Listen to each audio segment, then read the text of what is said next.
पदार्थ की अवस्थाएं बता दिए थे। कितने अवस्था होते हैं? 3, ठोस, द्रव और गैस। ठीक है, ठोस का गुण लिखा दिए थे कि ठोस में बहने की प्रवृत्ति नहीं होती है। ठोस में जो कणों के बीच में रिक्त स्थान होता है वो द्रव की अपेक्षा कम होती है। ठोस दृढ़ होता है। ठीक है,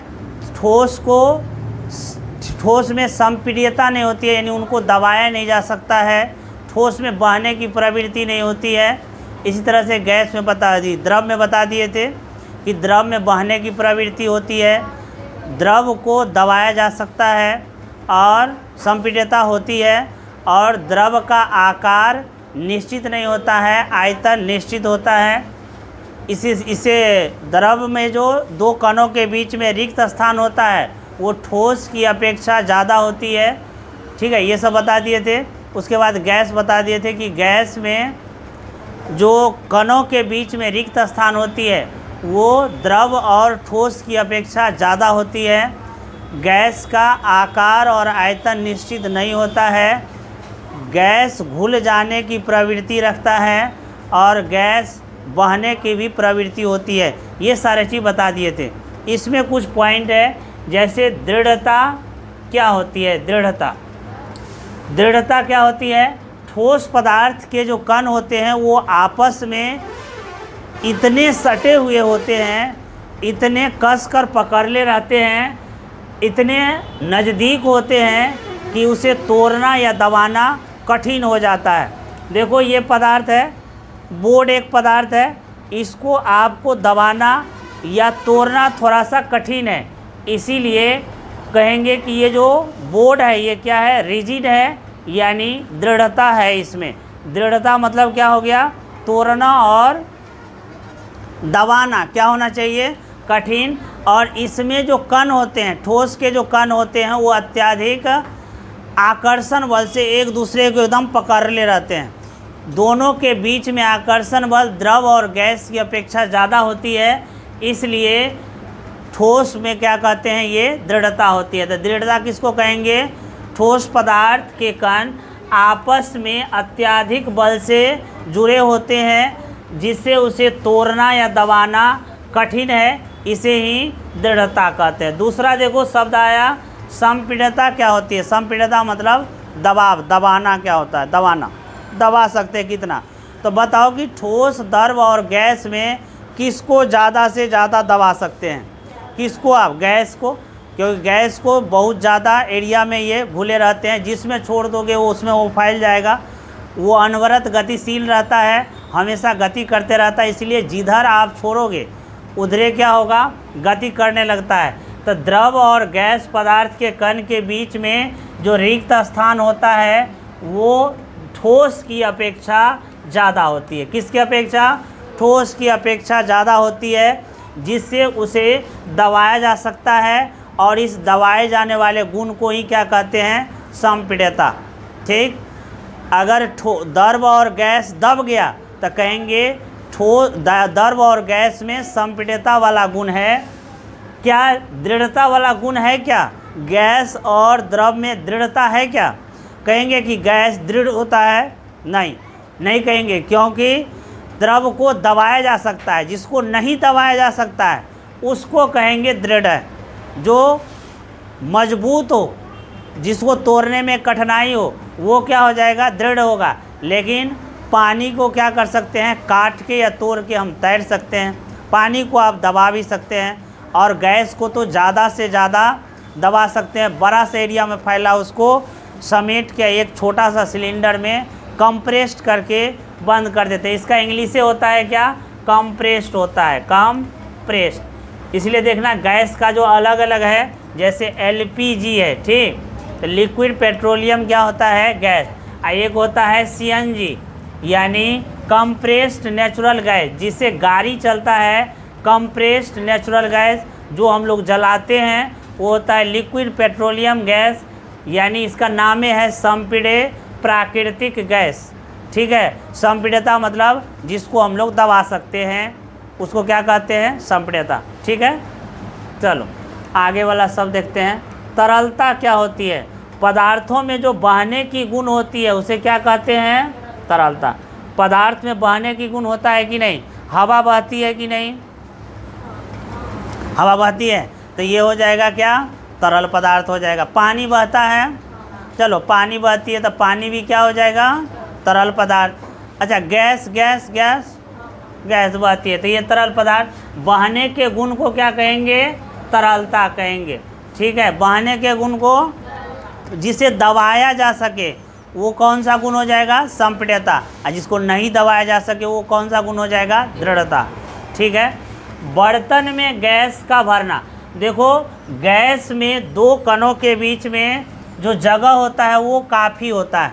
गैस के दो कणों के बीच में ठोस और द्रव की अपेक्षा क्या होती है? रिक्त स्थान ज़्यादा होता है, जिससे उसे बहुत दबाया जा सकता है। एक छोटा सा सिलेंडर में बहुत ज़्यादा गैस को इकट्ठा किया जा सकता है, भरा जा सकता है। इसी को कहते हैं बर्तन में गैस को भरना, यानी ज़्यादा जगह में फैले हुए गैस को एक छोटा सा सिलेंडर में भर देना या कंटेनर में भर देना ही बर्तन में गैस का भरना कहते हैं। क्यों भरा जाता है?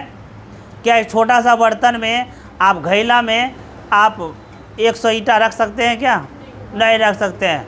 हाँ, नहीं रख सकते हैं क्योंकि इसको दबाया नहीं जा सकता है। लेकिन आपको गैस को आप दबा दबा के बढ़ सकते हैं उतना ही में। चलो आकार क्या होगा? कोई वस्तु जितना स्थान घेरता है उसे क्या कहते हैं? आकार।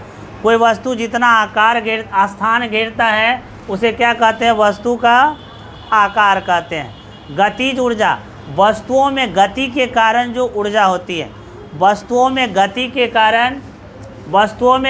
कारण जो ऊर्जा या कार्य करने की जो क्षमता होती है उसे ही गतिज ऊर्जा कहते हैं। ठीक है, गतिज ऊर्जा बराबर सूत्र आप पढ़ा दिए होंगे फिजिक्स में, क्या होता है? काइनेटिक एनर्जी बराबर हाफ mv²। ये m क्या है? m है आपको द्रव्यमान। क्या है m? द्रव्यमान। ये फिजिक्स में पढ़ा दिए हैं।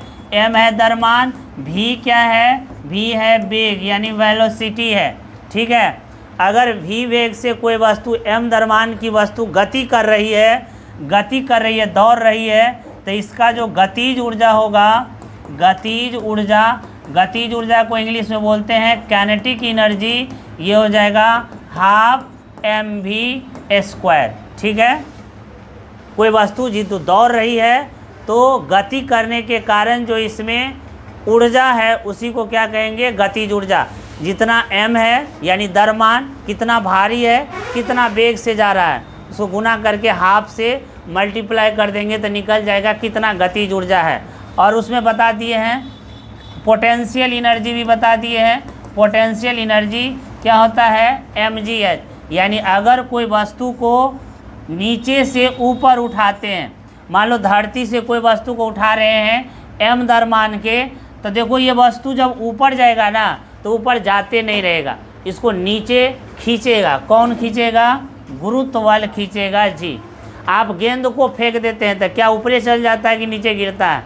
नीचे गिरता है, क्योंकि नीचे में एक आकर्षण बल लग रहा है जिसको बोलते हैं गुरुत्वीय आकर्षण बल। पृथ्वी के कारण जो आकर्षण बल लगता है और ये गेंद को एक निश्चित ऊंचाई पर जाके और फिर वहाँ से रुकता है और फिर नीचे गिरने लगता है, इसको कहते हैं गुरुत्वीय बल। अब मान लो कि कोई वस्तु को हम नीचे से ऊपर उठाएं तो कौन सा ऊर्जा इसमें ग्रहण हो जाएगा?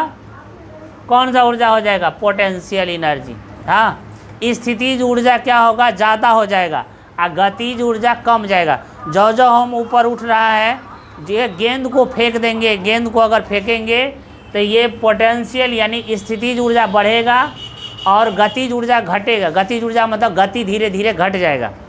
ऊपर में जो जो जाएंगे गति घट जाएगा, द्रव्यमान नहीं घटेगा।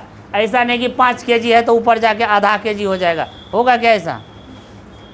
अच्छा, एगो गेंद 5 kg का फेंक दिलिए और ऊपर जाकर जब गिरले न तो आधा kg का भग ले, ऐसा होगा? नहीं, रहते उतरेगा। द्रव्यमान में कोई फर्क नहीं होगा, केवल क्या होता है उसका गतिज ऊर्जा घटती है और स्थितिज ऊर्जा बढ़ती है। ये आपको बताती है फिजिक्स में। चलिए इसको छोड़ देते हैं। गतिज ऊर्जा किसको कहेंगे? गति के कारण जो वस्तु में ऊर्जा होती है उसको गतिज ऊर्जा कहते हैं। गति के कारण जो वस्तु में ऊर्जा होती है उसे, कोई वस्तु जितना आकार घेरता है उसे क्या जो स्थान छेदता है उसे क्या कहते हैं, आकार। कोई वस्तु को अगर दबा सकते हैं तो क्या कहते हैं, वो कौन सा गुण कहलाता है, संपीड्यता। कोई वस्तु को नहीं दबा सकते हैं तो उसको क्या कहते हैं, दृढ़ता कहते हैं। कोई वस्तु में गति के कारण जो ऊर्जा होती है उसे गतिज ऊर्जा कहती है। घनत्व तो क्या होता है, द्रव्यमान और आयतन का अनुपात घनत्व कहलाता है। घनत्व को रो से डिपेंड करते हैं, इसको रो से डिनोट करते हैं। क्या है ये, रो। रो बराबर होता है द्रव्यमान बटा आयतन, द्रव्यमान बटा आयतन। ये द्रव्यमान और आयतन का अनुपात, यानी आप रो बराबर मास बटा वॉल्यूम लिख सकते हैं, यानी मास बराबर होता है वॉल्यूम गुने डेंसिटी।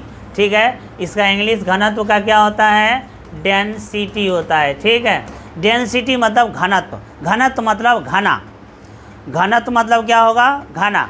ठीक है, अब मान लो 1 लीटर दूध है, ठीक, शुद्ध दूध, और उस 1 लीटर शुद्ध दूध में 10 लीटर पानी दे देंगे, तो बताओ कौन सा वाला घना होगा, शुद्ध वाला कि 10 लीटर पानी दे दिए वो वाला, शुद्ध वाला ज़्यादा घना होगा। और जिसमें 10 लीटर पानी दे दिए वो पानी छोछर बहती ना, तो पानी छोछर वाला का घनत्व क्या होगा, कम हो जाएगा।